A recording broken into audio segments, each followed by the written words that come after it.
Hello friends, नवधारा studies के YouTube channel पर आपका स्वागत है। जैसा कि अभी मैं एक वीकली करंट अफेयर का सीरीज़ लेकर आया था, उसमें मैंने जुलाई 2020 के फर्स्ट एंड सेकंड वीक का वन लाइनर करंट अफेयर करा दिया था। उसी कड़ी में मैं आज ये तीसरे वीक का, जो कि 16 जुलाई से 22 जुलाई तक का है, उसका वन लाइनर करंट अफेयर लेकर आया हूँ, जो कि आने वाले एग्ज़ाम्स जो कि वनडे एग्ज़ाम होते हैं, जैसे पीसीएस का हो गया प्री या एसएससी, बैंकिंग, रेलवे, इन सब के एग्ज़ाम में ये क्वेश्चन डायरेक्ट आते हैं करंट अफेयर्स के। तो आइए करते हैं थर्ड वीक ऑफ जुलाई का। ठीक है, देखिए फर्स्ट है विश्व युवा कौशल दिवस मनाया गया है 15 जुलाई को। इसका जो थीम था वो था skills for a resilient youth. इसमें क्या था कि यूएन के द्वारा 2014 में एक सामाजिक, आर्थिक और युवाओं को दृष्टिकोण में रखते हुए कि उनको एक एम्प्लॉयमेंट मिल सके, तो उनको एम्प्लॉयमेंट मिलने के लिए इस स्किल की ज़रूरत होगी। स्किल रहेगा तो उनको एम्प्लॉयमेंट आसानी से मिल सकता है। तो इसको देखते हुए यूएन ने 2014 में इसकी घोषणा की थी, और ये हर साल 15 जुलाई को मनाया जाता है। और इसका मेन थीम या मेन एम यही है कि जो युवा हैं उनको एक स्किल दिया जाए जिससे कि वो एम्प्लॉयमेंट पा सके और उनका जो जीवन है, उनके सामाजिक और आर्थिक स्थिति में सुधार हो सके। ठीक है, तो याद रखिएगा विश्व युवा कौशल दिवस 15 जुलाई। ठीक है, देखिए कन्फ्यूज मत होइएगा, युवा दिवस और युवा कौशल ये स्किल का दिवस है। ठीक है, यूथ स्किल डे। ठीक है, अब नेक्स्ट है अंतर्राष्ट्रीय न्याय दिवस 17 जुलाई को मनाया गया है। देखिए क्या था कि जो हमारा इंटरनेशनल स्टेज पर हम न्याय की बात करें तो रोम स्टैच्यूट 1998 में लाया गया था 17 जुलाई को ही। इसी के बाद ये जब 2002 में लागू होता है तो फिर आईसीसी का गठन इसी के अंदर किया जाता है, जिसमें कि हम इंटरनेशनल स्टेज पे क्रिमिनल्स की बात करते हैं, उसके बारे में हियरिंग करते हैं। तो ये क्या था कि जो रोम स्टैच्यूट बना था वो 17 जुलाई को बना था, तो उसी के एनिवर्सरी पे अंतर्राष्ट्रीय न्याय दिवस मनाया जाता है। तो अंतर्राष्ट्रीय न्याय दिवस याद रखिएगा 17 जुलाई। ठीक है, फिर एक नेल्सन मंडेला अंतर्राष्ट्रीय दिवस मनाया जाता है 18 जुलाई को। उसके बाद अभी 20 जुलाई को पहला विश्व शतरंज दिवस मनाया गया है। ये क्या है कि देखिए ये पहला है, ठीक है, ये पहली बार मनाया गया है। तो इसमें क्या है कि जो फीडे है, जो इंटरनेशनल जो शतरंज की बॉडी है, गवर्निंग बॉडी, उसका स्थापना दिवस था ये। तो उसी के एनिवर्सरी पे उसका एनिवर्सरी 20 जुलाई को पड़ता है, जब उसका गठन हुआ था। तो उसी के एनिवर्सरी के याद में ये विश्व शतरंज दिवस मनाया जाता है। ठीक है, तो ये इस हफ्ते के महत्वपूर्ण डेज थे जो कि सेलिब्रेट किए गए थे। ठीक है, नेक्स्ट देखिए, अभी हाल ही में सचिन अवस्थी जी को ग्लोबल ह्यूमैनिटेरियन अवार्ड 2020 दिया गया है। देखिए ये क्या है कि सचिन अवस्थी जी क्या है कि ये इन्वायरमेंट के क्षेत्र में बहुत सारा काम कर रहे हैं, जिसमें कि इन्होंने एक काम किया था क्लीन गंगा के उसमें 5 दिन का इन्होंने एक जर्नी किया था, जिसमें हरिद्वार से बनारस तक ये क्लीनिंग ड्राइव चलाए थे। उसके बाद ये इंडिया के कई जगहों पे क्लीननेस ड्राइव चला चुके हैं स्वच्छता के लिए। उसके बाद ये साइकिलिंग भी किए, जम्मू से लेकर कन्याकुमारी तक अवेयरनेस पैदा करने के लिए सफाई के प्रति। तो इसी योगदान के लिए इनको ग्लोबल ह्यूमैनिटेरियन अवार्ड 2020 दिया गया है। ठीक है, अभी देखिए भारत में हाल ही में एक शेषनाग नाम की मालगाड़ी चलाई गई थी, जिसकी टोटल लेंथ थी 2.8 किलोमीटर एक ट्रेन की। अब एक ट्रेन थी ये, इसके अंदर 4 ट्रेन थी, मतलब 4 ट्रेनों को एक साथ जोड़ दिया गया था। तो इसकी टोटल लेंथ कितनी हुई थी? 2.8 किलोमीटर। तो ये चारों ही मालगाड़ियाँ थी जो फ्रंट ट्रेन होती हैं। तो ये एक रिकॉर्ड है, तो याद रखिएगा इसका 2.8 इसकी लेंथ भी पूछ सकता है। इसका नाम जो रखा गया था शेषनाग रखा गया था। ठीक है, उसके बाद नेक्स्ट देखिए, अभी एक भारतीय हैं जो कि दुबई में एक पैर पर 101 बार कूदने का गिनीज वर्ल्ड रिकॉर्ड बनाया इन्होंने। उनका नाम सोहन मुखर्जी है, ये टीनेजर हैं एक। तो याद रखिएगा दुबई में 101 बार कूदने का Guinness world record Sohan Mukherjee. ठीक है, उसके बाद अभी नाबार्ड ने एक डिजिटल चौपाल का आयोजन किया था। ये फर्स्ट डिजिटल चौपाल है। ये इन्होंने अपने 29th फाउंडेशन डे के उपलक्ष्य में बनाया था, उसको कमेमोरेट करने के लिए। तो डिजिटल चौपाल का आयोजन किसने किया? तो नाबार्ड ने किया। उसके बाद भारत का पहला केबल स्टेड रेल ब्रिज बनाया गया है। देखिए, केबल स्टेड ब्रिज पहले भी बने हैं इंडिया में, लेकिन ये रेलवे के लिए पहला है। तो ये कहाँ है? तो ये अंजी खाड़ ब्रिज है, इसका नाम है अंजी खाड़ ब्रिज। ये जो ये जो यूनियन टेरेटरी है अपनी जम्मू एंड कश्मीर की, वहाँ पर है ये, और ये कटरा से रेशाई को जोड़ता है। और इसको जो डेवलप किया है वो है कोंकण रेलवे कॉरपोरेशन लिमिटेड। और ये जो जम्मू बारामूला लाइन है इंडियन रेलवे की, उस पे ये पड़ रहा है। ये आपको पता होगा कि भी इंडियन रेलवे अपने जहाँ जिस टेरेटरी पे नहीं बनाई थी, रेलवे नेटवर्क नहीं थे, वहाँ बना रही है। तो उसी श्रृंखला में ये जम्मू कश्मीर के विभिन्न इलाकों में बन रहा था। तो ये जम्मू बारामूला की जो लाइन है वहाँ पड़ती है। तो जो अंजी खाड़ ब्रिज है ये चेनाब रिवर पे है और डेवलप कोंकण रेलवे के द्वारा किया जा रहा है। उसकी टोटल लेंथ 473.25 मीटर है। याद रखिए, कभी कभी लेंथ भी पूछता है, वैसे ये तो बहुत वो है, फैक्ट ही है। तो लेकिन याद रखिएगा 473.25 metre, develop by Konkan railway, Jammu Baramulla line पर है, कटरा से रेसाई और चेनाब रिवर पर है।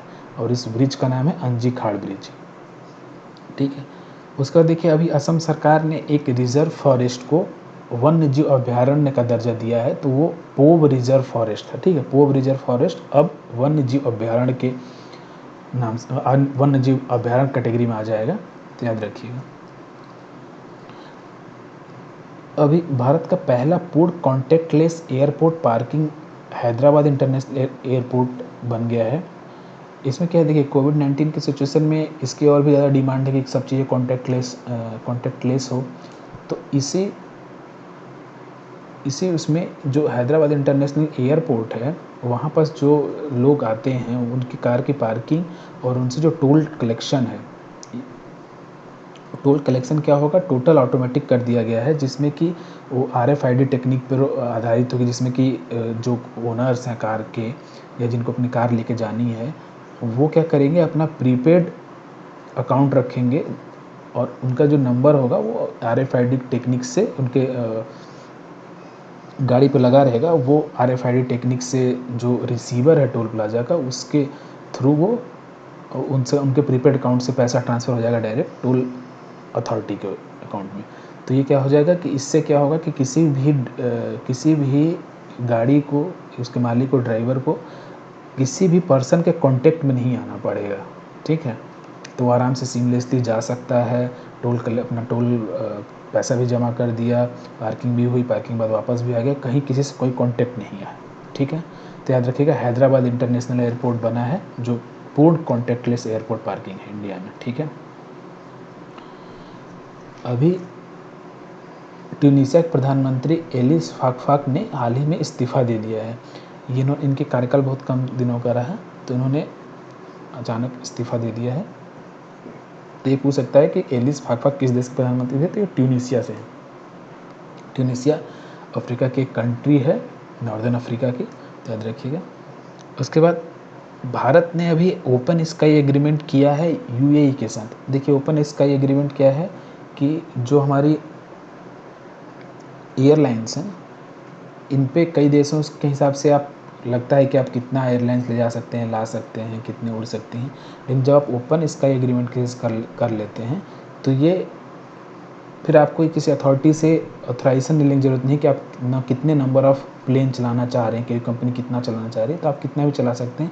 इससे क्या होगा कि रेट कम हो सकते हैं, लोगों को आने जाने की सुविधा ज़्यादा होंगी, ज़्यादा प्लेन्स होंगे। तो इसलिए भारत का UAE के साथ ओपन स्काई एग्रीमेंट किया है। ठीक है। उसके बाद देखिए, अभी फ़िलहाल जो ये सदियों पुरानी एक केर पूजा होती है जो कि वहाँ की रॉयल फैमिली करती है। उसके बाद वहाँ चीज़ों को बंद किया जाता है, बहुत सारे रिस्ट्रिक्शन होते हैं, बहुत सारे इसके नियम हैं, बहुत सारे इनकी अपनी प्रथाएं हैं। तो ये केर पूजा में की जाती है। त्रिपुरा की एक लोक पूजा है या लोक त्यौहार है। तो ये याद रखिए, केर पूजा भारत के किस राज्य में शुरू की गई है? तो ये त्रिपुरा में। ठीक है। उसके बाद अभी हाल ही में MHRD ने डिजिटल एजुकेशन के लिए गाइडलाइन जारी किया। देखिए कोविड-19 के बाद क्या हुआ है कि बहुत सारे स्कूल कॉलेजों ने क्या किया है कि ऑनलाइन एजुकेशन देने की बात कही है, ऑनलाइन क्लासेस चलाते हैं वो। तो इस क्षेत्र में क्या हुआ कि MHRD को लगा कि कोई स्कूल किसी बच्चे को कितना देर ऑनलाइन पढ़ा सकता है, क्या उनसे करा सकता है। तो इसी चीज़ से रिलेटेड MHRD ने गाइडलाइन जारी किया कि आप पेरेंट्स के लिए, टीचर्स के लिए, स्टूडेंट्स के लिए, ताकि ये जो डिजिटल एजुकेशन देने का सही तरीका क्या है जिससे कि फ़ायदा हो सके, ऐसा ना कि उनके हेल्थ पे असर पड़े। इसलिए इस सबको देखते हुए एक गाइडलाइन, पूरी एक रूल्स की लिस्ट दी है कि क्या आप कर सकते हैं, क्या नहीं कर सकते हैं। तो ये इन्होंने वर्चुअली रिलीज़ किया है, क्योंकि कोविड का समय चल रहा है तो वर्चुअली ही रिलीज़ हुआ है। तो उसमें क्या है कि इन्होंने जो स्क्रीन टाइम है, स्क्रीन टाइम मतलब कितनी देर बच्चा ऑनलाइन पढ़ सकता है कंप्यूटर के सामने बैठ के या टैब के सामने बैठ के। तो उसमें इन्होंने दिया है कि जो स्क्रीन टाइमिंग हो किसी भी स्टूडेंट्स की, तो अगर बच्चा प्री प्राइमरी में है तो वो नॉट मोर देन 30 मिनट, मतलब उनको 30 मिनट से ज़्यादा एक दिन में आप नहीं पढ़ाना है आपको, ठीक है। उसके बाद अगर बच्चा 1 से 8 क्लास में है तो उनको 2 सेशन दे सकते हैं। वो 2 सेशन 45 मिनट या उससे कम के होने चाहिए, ठीक है। तो वैसे ही 9th से 12th के लिए क्या दिया गया है कि 45 मिनट के 4 सेशन, मतलब 45 मिनट या उससे कम के 4 सेशन आप दे सकते हैं 9th से 12th वालों के लिए, इससे ज़्यादा नहीं, ठीक है। तो इससे ज़्यादा नहीं दे सकते। उसके बाद इसका जो नाम है वो क्या है, प्रज्ञाता। प्रज्ञाता अगर हम फुल फॉर्म देखें तो देखिए क्या है कि प्लान, रिव्यू, अरेंज, गाइड, या का मतलब टॉक होता है, असाइन, ट्रैक एंड अप्रिसिएट, ठीक है। तो ये कुल मिला के जो भी आजकल ऑनलाइन एजुकेशन चल रही है स्कूलों के लिए, उनको एक गाइडलाइन दिया गया है, उससे रिलेटेड है प्रज्ञाता, ठीक है।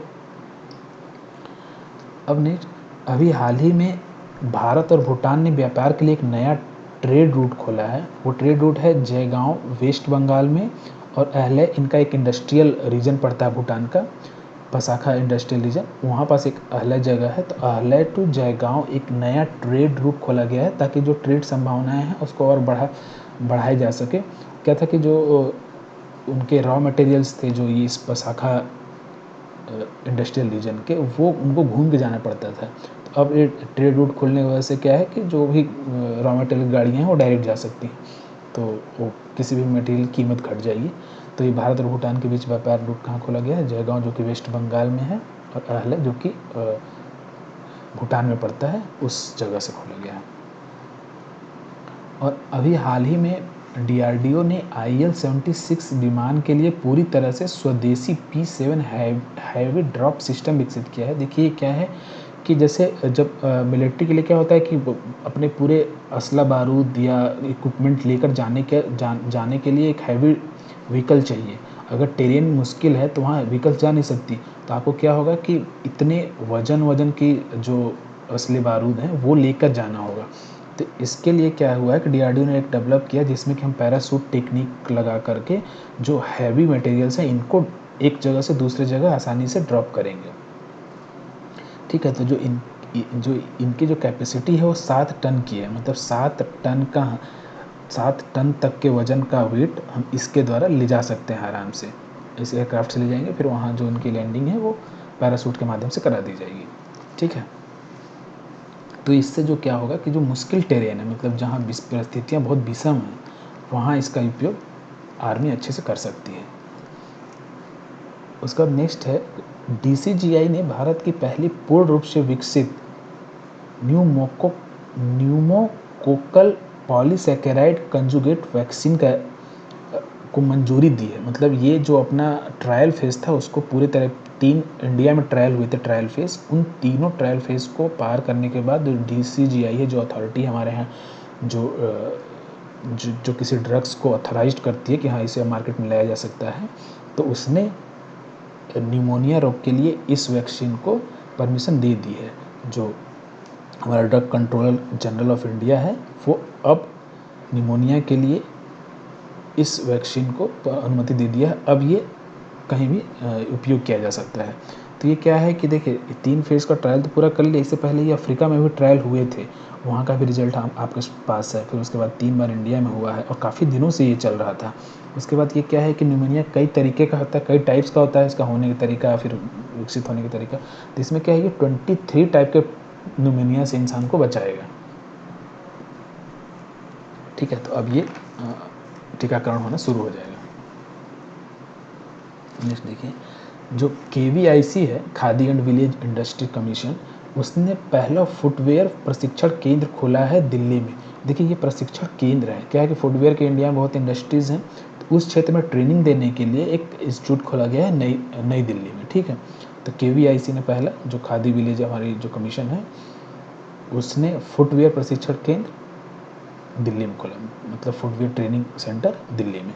ठीक है, नेक्स्ट देखिए, अभी हाल ही में कोविड-19 मृतक के अंतिम संस्कार के लिए 15,000 रुपये देने की घोषणा आंध्र प्रदेश सरकार ने की है।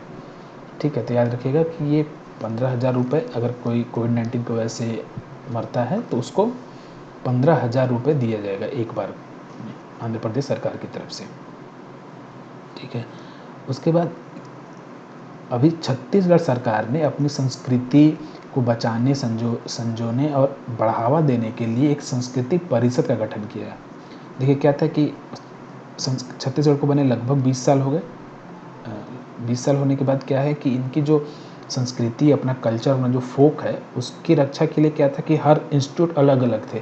तो अब इस संस्कृति परिषद के बनने से क्या है कि जितनी भी कला, साहित्य या उनके अपने कल्चर से रिलेटेड जो भी चीज़ें हैं, उनको एक इंस्टीट्यूट के अंदर ले आएंगे, ताकि जो उनका जो रख रखाव है वो अच्छे से हो सके। तो इसमें इन्होंने साहित्य, संगीत, नृत्य, रंगमंच, चित्र हो गया, मूर्तिकला, सिनेमा, फिर आदिवासी कल्चर, आदिवासी लोक कलाएँ, इन सबको प्रोत्साहन, संरक्षण और संवर्धन के लिए इन्होंने इस संस्कृति परिषद का गठन किया। और जितनी भी इनकी अभी तक चल रही थी इंस्टीट्यूट, उन सबको इसके अंदर कर देगा, ताकि एक सेंट्रल कमांड हो जाए जहाँ से सभी चीज़ों को बचाया जा सके। ठीक है, अब नेक्स्ट देखिए, अभी क्या है, पहला कंटेनर जहाज MV श्रीज्योति को रवाना किया गया है कोलकाता बंदरगाह से अगरतला। देखिए कोलकाता बंदरगाह से अगरतला जाना है इस कंटेनर को। तो क्या है कि अगर हम इसको ट्रेन रूट से लेके जाते हैं या लैंड रूट से लेके जाते हैं, तो अगर इंडिया में जाएंगे तो बहुत लंबा रूट पड़ जाता है, वेस्ट बंगाल से ये असम के रास्ते होते हुए फिर नॉर्थ ईस्ट में जो और बाकी बचे हुए स्टेट हैं वहाँ जाना पड़ता है। ठीक है, क्योंकि नॉर्थ ईस्ट का कहीं समुद्र से कनेक्शन है नहीं, तो वहाँ कोई पोर्ट डेवलप हो नहीं सकता। तो इसे क्या किया गया है कि कोलकाता बंदरगाह से लेके जाया जाएगा चट्टग्राम बंदरगाह, जो कि बांग्लादेश में पड़ता है। उसके बाद इसको अगरतला ले जाया जाएगा वहाँ से। तो क्या होगा, इससे क्या होगा कि टाइम की बचत हो जाएगी और जो लागत है वो भी कम होगा, और इंडिया का जो कोलकाता शहर है वो नॉर्थ ईस्ट से और आसानी से जुड़ सकता है, जहाँ जिससे कि वहाँ के विकास की जो संभावनाएं हैं उसको और बल मिले।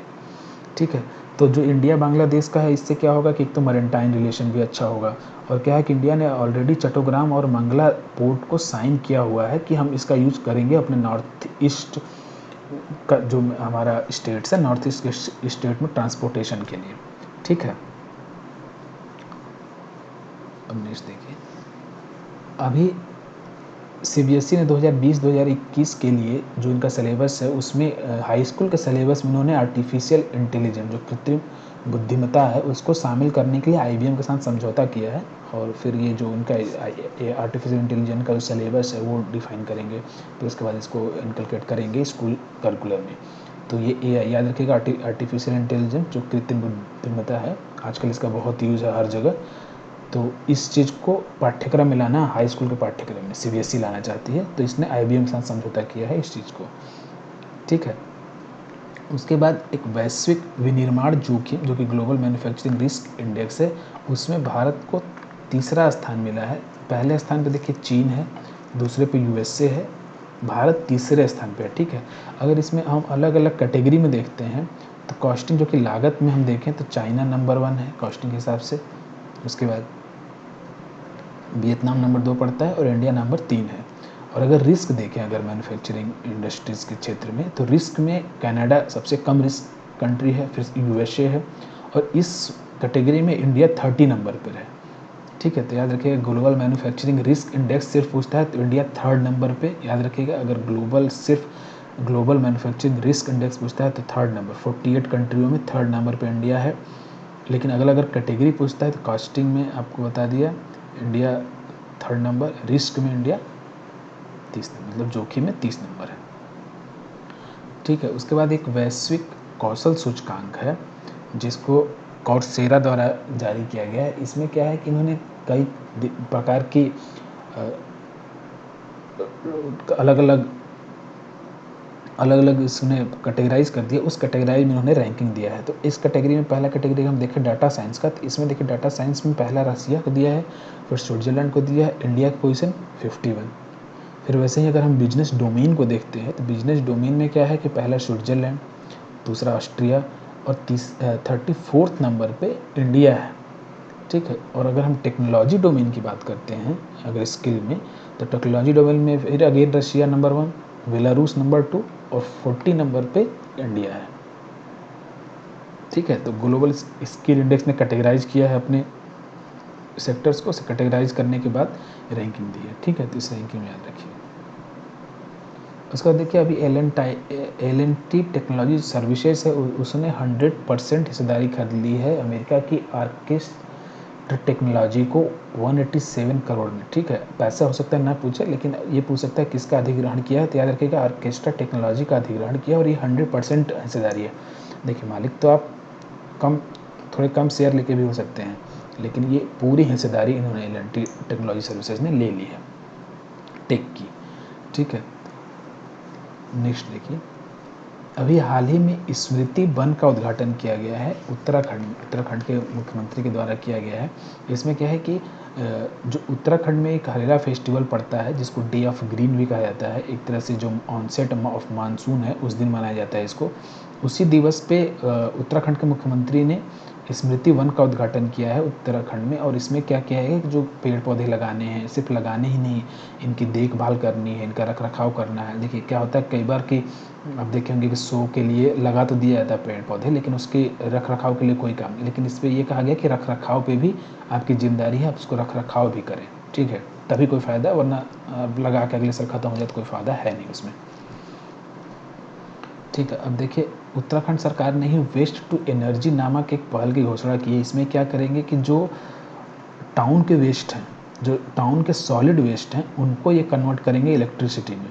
तो इन्होंने इसके लिए क्या किया है कि एक ultra high temperature hydrolysis system होता है। उसमें क्या होता है कि ये जो सॉलिड वेस्ट है इसको जब ये यूज़ करते हैं तो 1300 डिग्री सेंटीग्रेड टेम्परेचर तक चले जाते हैं, और वहाँ जाने पे आपको जब हाई एनर्जी मिलती है तो उसको उस एनर्जी को ये कन्वर्ट कर लेते हैं इलेक्ट्रिसिटी में।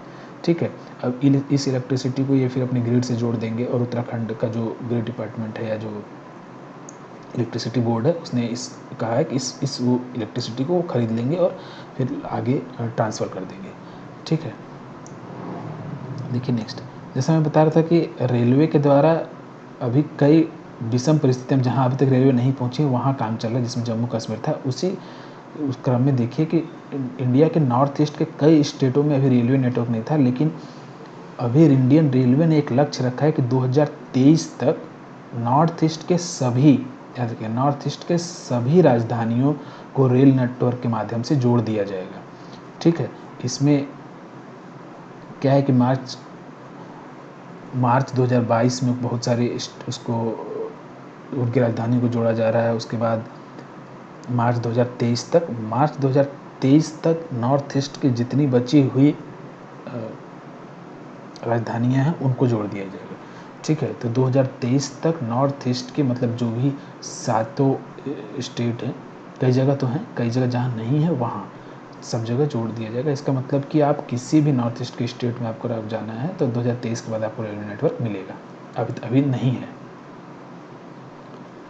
उसके बाद यूएन के द्वारा एक नेल्सन मंडेला पुरस्कार दिया जाता है जो कि हर एक 5 साल में दिया जाता है। 2014 में इसकी स्थापना की गई, तो 2014 में दिया गया, फिर अभी दिया गया। तो इसमें क्या है कि एक दिया गया है मरियाना वर्दी नायनीस को।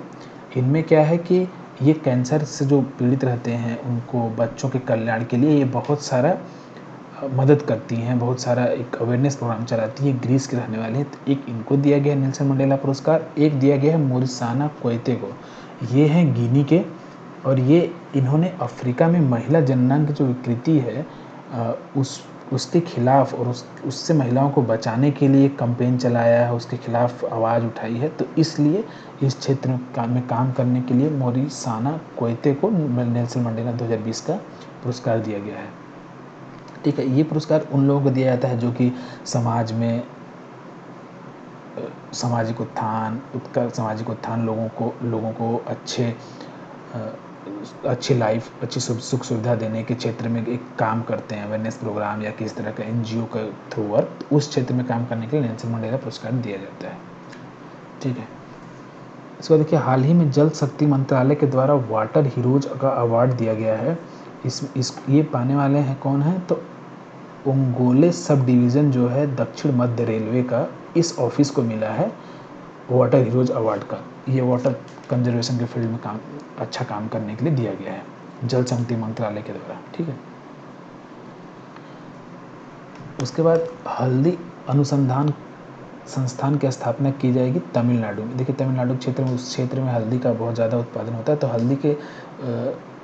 हल्दी से रिलेटेड जितने भी रिसर्च हैं उसको करने के लिए अलग से इंस्टीट्यूट बनाया गया है, ताकि जिससे कि लोगों की आय बढ़ाया जा सके, हल्दी में जो उनकी जो प्रोडक्शन है उसको बढ़ाया जा सके। इस सब चीज़ों के रिलेटेड के लिए रिसर्च करने के लिए तमिलनाडु में खोला गया है। ठीक है, उसके बाद 34वीं बार ला लीगा खिताब रियल मैड्रिड ने जीता है, ये सिंपल फैक्ट है।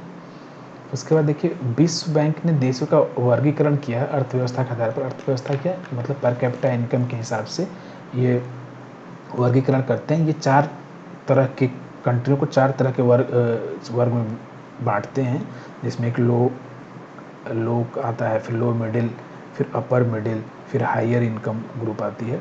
तो भारत को याद रखिएगा लो मिडिल इनकम ग्रुप में रखा गया, मतलब निम्न मध्य वर्ग आय वाले में रखा गया है। ठीक है, उसके बाद यूनाइटेड नेशन ने अभी एक रिपोर्ट जारी की है, उसमें बताया गया है कि भारत में कुपोषित, जो माल न्यूट्रिशन के शिकार रहते हैं बच्चों, उनकी संख्या में 60 मिलियन की गिरावट है, मतलब 60 मिलियन लोग कुपोषित से निकले हैं।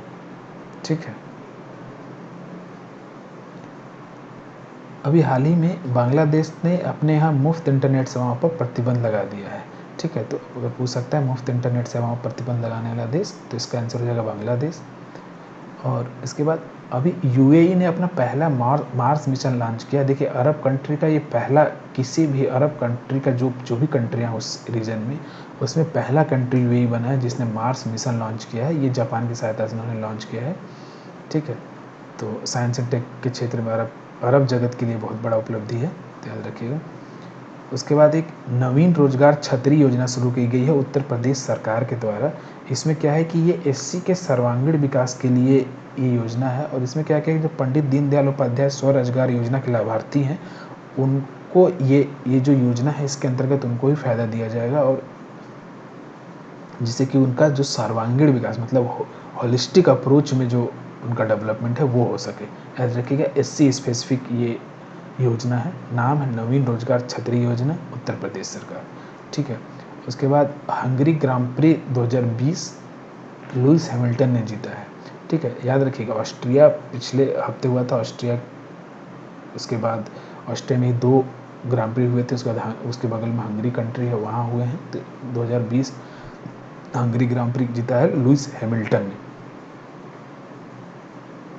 उसके बाद भारत की पहली कोरोना वैक्सीन का ह्यूमन ट्रायल, याद रखिएगा, भारत में कोरोना वैक्सीन का पहला ह्यूमन ट्रायल किया गया है एम्स के द्वारा। ठीक है,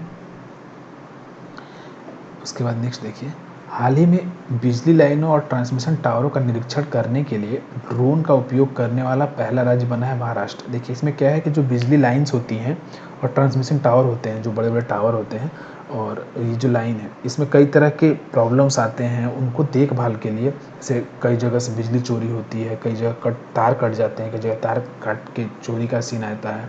तो इन सब से बचाने के लिए क्या किया गया, ड्रोन का उपयोग किया गया है, ताकि इसको देखा जा सके, इसकी निगरानी रखी जा सके। तो ये महाराष्ट्र सरकार ने इसका यूज किया है, ड्रोन का यूज किया है इसको निरीक्षण के लिए।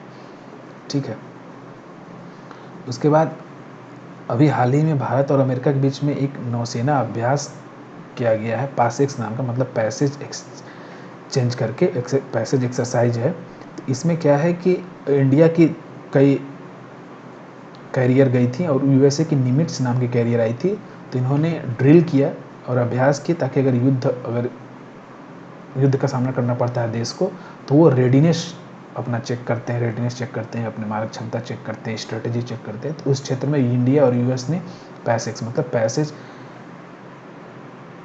एक्सरसाइज कर है, तो पैसेज एक्सरसाइज शुरू किया है हम इंडिया और अमेरिका ने।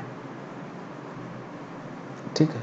इसके बाद किसान मित्र योजना शुरू किया है हरियाणा गवर्नमेंट ने। इसमें क्या है कि राज्य के किसानों को पशुपालन, डेयरी, बागवानी, इन सब से रिलेटेड ऋण देने की योजना हरियाणा सरकार ने जारी की है, ताकि उनको अच्छे मतलब आसानी से ऋण मिल सके और उस क्षेत्र में उस अपने जो भी किसानों को ज़रूरत है, पशुपालन, बागवानी, छोटे किसानों को जो भी ज़रूरत है उसको पूरा किया जा सके इस ऋण के सहायता से।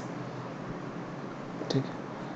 और हाल ही में अभी प्लाज्मा दाताओं को सरकारी नौकरी में वरीयता देने की घोषणा की है असम सरकार ने। असम सरकार ने बताया कि जो भी प्लाज्मा दाता रहेंगे, जो प्लाज्मा देंगे कोविड-19 पेशेंट्स के लिए, उनको सरकारी नौकरी में प्रेफरेंस दिया जाएगा। ठीक है, तो असम गवर्नमेंट का है। और अभी भारत की पहली सार्वजनिक इलेक्ट्रॉनिक व्हीकल चार्जिंग प्लाजा शुरू किया गया है नई दिल्ली में। देखिए अभी क्या हो गया कि एक शिफ्ट हो रहा है इलेक्ट्रॉनिक व्हीकल्स की तरफ। तो इलेक्ट्रॉनिक व्हीकल की तरफ अगर शिफ्ट होगा तो पहले उसके लिए इंफ्रास्ट्रक्चर बनाना पड़ेगा, ताकि अगर गाड़ी कोई खरीदेगा, अगर उसे चार्जिंग पॉइंट्स मिलेंगे तब ना। ऐसा तो नहीं घर पे चार्ज कीजिए उसके बाद कहीं जाइए। तो आपको एक चार्जिंग प्लाजा होना चाहिए, तभी गाड़ियाँ आएंगी। तो पहली ईवी चार्जिंग प्लाजा कहाँ शुरू की गई भारत की? नई दिल्ली में। ठीक है। उसके बाद देखिए एक मुख्यमंत्री घर घर राशन योजना शुरू की है दिल्ली सरकार ने। इसमें मुख्यमंत्री कोविड के समय में क्या बोली है कि जो राशन है वो लोगों के घर पे पहुंचाया जाएगा। ठीक है, तो मुख्यमंत्री घर घर राशन योजना दिल्ली सरकार द्वारा। उसके बाद जोरम मेगा फूड पार्क का उद्घाटन किया गया है मिजोरम में। तो ठीक याद रखिएगा, जोरम मेगा फूड पार्क कहाँ? तो मिजोरम स्टेट में शुरू किया गया है। उसके बाद गोधन न्याय योजना शुरू करने वाला राज्य है छत्तीसगढ़। देखिए एक यूनिक योजना लेकर छत्तीसगढ़ सरकार आई है। इसमें इन्होंने कहा है कि जो काऊ डंग होता है, मतलब गाय की जो गोबर होती है, उसको ये परचेज करेंगे। ठीक है, तो ये क्या करेंगे कि जो पशु चारक हैं या जिनके पास पशु हैं, उनसे क्या करेंगे कि 2 रुपये प्रति केजी के हिसाब से ये गाय की गोबर को ले लेंगे और ये यूज कर लेंगे फर्टिलाइज़र में। तो इससे क्या होगा कि जो पशुपालक है उसको भी प्रॉफिट हो जाएगा, क्योंकि उसके गोबरों को पैसा मिल रहा है गोबरों के लिए। और गवर्नमेंट का होगा कि गवर्नमेंट खरीद भी लेगी और फर्टिलाइज़र क्षेत्र में इसका यूज़ भी कर लेगी। ठीक है, तो याद रखिएगा गोधन न्याय योजना एक यूनिक योजना है। इसको छत्तीसगढ़ गवर्नमेंट ने शुरू किया है। ठीक है, on the occasion of Hareli. ठीक है, हरेली नामक एक उनके यहाँ एक लोकल ट्रेडिशन है, फोक है, तो उसके उपलक्ष्य पे ये गोधन न्याय योजना शुरू की गई है। ठीक है, अब देखते हैं इस वीक की कुछ महत्वपूर्ण नियुक्तियां। देखिए एडीबी के नए उपाध्यक्ष मतलब वाइस प्रेसिडेंट बनाए गए हैं अशोक लवासा जी। अशोक लवासा जी ये चुनाव आयुक्त थे इंडिया के। ठीक है, तो इनको अभी हाल ही में जो एशियन डेवलपमेंट बैंक है उसका वीपी बनाया गया है। ठीक है, उसके बाद सूरीनाम के राष्ट्रपति बनाए गए हैं, ये इंडियन मूल के हैं, चांद संतोखी। तो चांद संतोखी याद रखिएगा, सूरीनाम के राष्ट्रपति बनाए गए हैं। और अभी हाल ही में एचसीएल की चेयरपर्सन बनाई गई हैं, मतलब अध्यक्ष बनाई गई हैं रोशनी नाडर। ठीक है, इसके बाद गैबन जो कि अफ्रीका की एक कंट्री है, तो उस कंट्री जो गैबन है उसकी पहली महिला प्रधानमंत्री बनी है रोज क्रिस्टियाना ओसुका रोपांडो। ठीक है, तो याद रखिए पहली महिला प्रधानमंत्री गैबन की, पूछ सकता है। उसके बाद कुछ महत्वपूर्ण लोगों के निधन है, उनसे रिलेटेड ये फैक्ट है।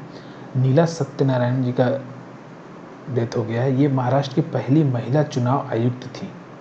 ठीक है, फिर रमेश टीकाराम, ये भारत के पहली पैरा बैडमिंटन अर्जुन अवार्डी थे। मतलब जो पैरा बैडमिंटन होती है उसके ये अर्जुन अवार्डी थे। ठीक है, वो पैरा बैडमिंटन खेलते थे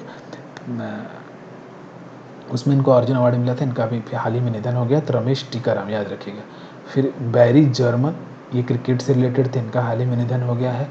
एस शेषाद्री जी जो कि गणितज्ञ थे, मैथमेटिशियंस थे, इनका हाल ही में निधन हो गया है। फिर लालजी टंडन जो कि नेता थे और जब ये इनकी मृत्यु हुई है ये उस समय एमपी के राज्यपाल थे। तो एमपी के राज्यपाल लालजी टंडन का निधन हो गया है। ठीक है, उसके बाद बुक्स हैं कुछ। तो पहला बुक है इफ़ इट ब्लीड्स। ठीक है, तो इसके राइटर्स कौन है? Stephen King. फिर दूसरा है the spirit of cricket India, ये स्टीव वॉ के द्वारा लिखा गया है। ये इंडिया में क्या है, जो क्रिकेट का जो इतना इंथुजियाज्म है उसको क्या किया इन्होंने, कई जगहों पे जा के अपना एक अनुभव लिया है कि क्यों इंडिया में इतना क्रिकेट एक बहुत बड़ा गेम है, इतना फॉलो किया जाता है। तो इस पे ही इन्होंने बुक लिखा है the spirit of cricket India. ठीक है, स्टीव वॉ जो ऑस्ट्रेलिया के फॉर्मर कैप्टन है। उसके बाद द इंड गेम नाम का पुस्तक लिखा है हुसैन जैदी ने। उसके बाद सूरज कदे मर्दा नहीं, ये बलदेव सिंह। देखिए ये साहित्य अवार्ड विनर पर्सन है। तो इन्होंने इनके बुक का नाम जो अभी हाल ही में रिलीज़ किया है इन्होंने, नाम है सूरज कदे मर्दा नहीं। ठीक है, तो ये बलदेव सिंह जी का रचना है। ठीक है, तो 3rd वीक ऑफ जुलाई का ये करंट अफेयर्स था। इसके बाद 4th वीक का भी लेकर आऊँगा। तो जुलाई आपका कंप्लीट हो जाएगा 4 वीडियो में। तो देखने के लिए धन्यवाद। अगर अच्छा लगा हो तो लाइक कीजिए, अगर कुछ क्वेरीज़ हो या कुछ सजेशंस हो तो आप कमेंट कीजिए और चैनल को सब्सक्राइब कर दीजिए। थैंक यू, धन्यवाद। पढ़ते रहिए, धन्यवाद।